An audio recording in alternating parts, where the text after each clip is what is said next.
To our training center administrator and president, Ma'am Elena Saire. To our trainers, Ma'am Jocelyn Diniega and Sir Eddie Tabasan. And to our distinguished guests, Mr. from PCA, Mr. Eliezer Buna and Mr. Antonio Soria Jr. And to our tester representative, Ma'am Angie May Baez. And to our LGU representative, Municipal Mayor Honorable Ivo Mandantes. To my fellow trainees, a pleasant and blessed morning to all of you. Una sa tanan, mapasalamaton kay ko sa atong trainer, Ma'am Jocelyn Diniega, sa pagpili kanako na muhatag og impression nining mga event. Dili gyud kay ko anad nga moatubang istorya sa kadaghanan. Apan kinasing-kasing ug matinud-anon kung kining himo pinaagi sa pagpaambit isip tumaan sa akong pasalamat sa maong event. Ania ako karon isip usa ka partisipante, learner, and test the scholar sa Organic Agriculture Production NC2. Sa unang adlaw nako sa pag-attend niining training, actually wala gyud kay ko idea unsa gyud akong isudlan. Nagtuo ko nga sa qualification, of course. Sa dihang gipangutanan ako nga unsa akong qualification gipili. Akong tubag is agriculture. Makapangutan ako sa akong kaugalingon. Nganong anaa man ko karon diri? Usa ako ka full-time mother and a housewife.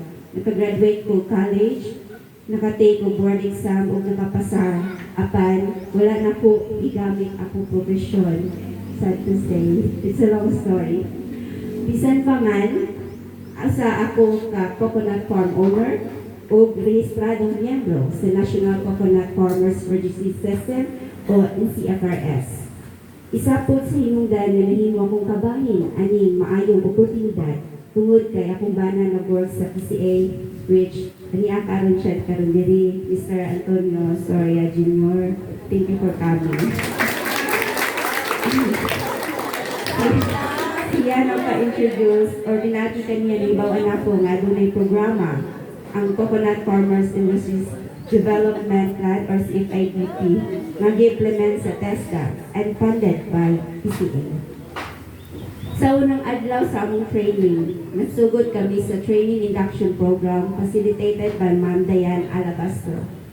Mapasalamaton akong kako na gipasabtan kami unsa ang TESDA, mga tumong o katuyuan niini o mga benepisyo nga among nadawat isip mga trainees. Qualified ako sa maong programa tungod kay usa ako ka Pilipino o rehistrado nga miyembro sa NCFRS. Mapasalamaton kaay ko niining oportunidad tungod kay dili lamang ako nakat-on og bag-ong kahibalo apan nakadawat usab akong benepisyo isip usa ka TESDA scholar. Atol sa TIP gipaila usab kanamo ang atong TESDA Director General Jose Francisco Benitez, Acting Regional Director, Engineer Alan Bagatan, ug ang atong TESDA Provincial Director, Engineer Elian Ampong. During our training, at first, I thought this course would only focus on making fertilizers since this qualification is organic agriculture production. Sa kuhuna-huna, mahin lang sa mga tanong of fertilizers. Then, as the days passed, I was surprised to learn that the training also included raising organic chickens, hogs, and small ruminants.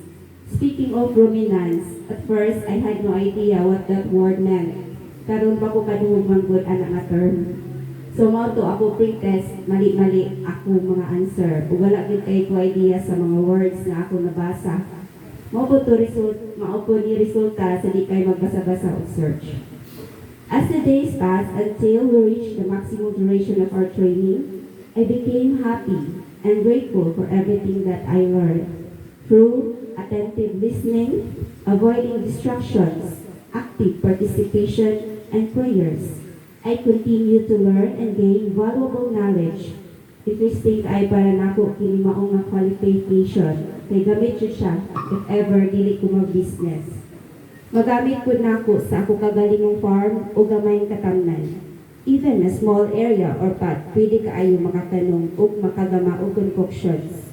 Speaking of concoctions, wala ko idea unsa na una-una mao to kadugayan sa training. Dito na ko kabalo unsay meaning and most especially and how to make our own concoctions. It may be hard for me to remember all the lessons easily because of the short period of time. But I am satisfied with what I have learned and I am willing to explore and learn more in the future.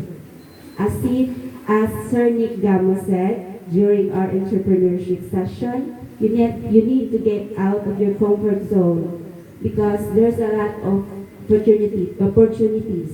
It was also mentioned how important it is to become business-minded by having good ideas, a good plan, and willingness to take risks and accept failures if they happen.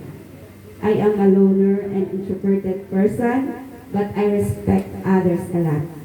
This training helped me overcome some of my fears and doubts through participating, listening, cooperating, and doing teamwork with others. In this training, I learned how to communicate with others because di man po pwede mag-inusara. As a team, we need to cooperate and help each other during activities. There were challenges along the way, especially on how to manage and accept other people's differences, particularly on my side na wala maanat o socialize o makihagabilo sa daghang tao. Thank God, I was able to handle it just in time, I guess. Anyway, I came here to learn, and now I can proudly say that I am a tested scholar and a completer. Lastly, during our institutional assessment, I was a little nervous, feeling nako kaya ra nako, pero medyo worried ko kay lintanon jud kaay ko. Mao nga naadyo ko nalimtan ng mga tubag. Pero pasalamat gihapon ko kay it served as a lesson and reminder for me to study more and focus better. I thank God for everything that has happened and I continue praying for a good outcome in the final assessment. I would like to extend my heartfelt gratitude our training in organic agriculture production, Ma'am Jocelyn Deniega, for the overflowing support, patience, and understanding during the training. To Sir Kabasan and Ma'am Jocelyn during our rehearsal. To our Learning Center, Asset-Based Community Development and Equity Foundation Incorporated, for providing all the facilities and resources that help us throughout this training, and to all friendly staff here. Thank you also our admin and president, to this training center, Ma'am Helena Saire, thank you for the support. To DESDA for this opportunity, and last but not the least, the PCA for this program that farmers need much. Above all, I thank God for His guidance, strength, and blessing throughout this journey. I am grateful for all the lessons, experiences, and opportunities that this training has given me. May God continue to bless everyone who made this program possible. Thank you very much, and God bless everyone. Good morning.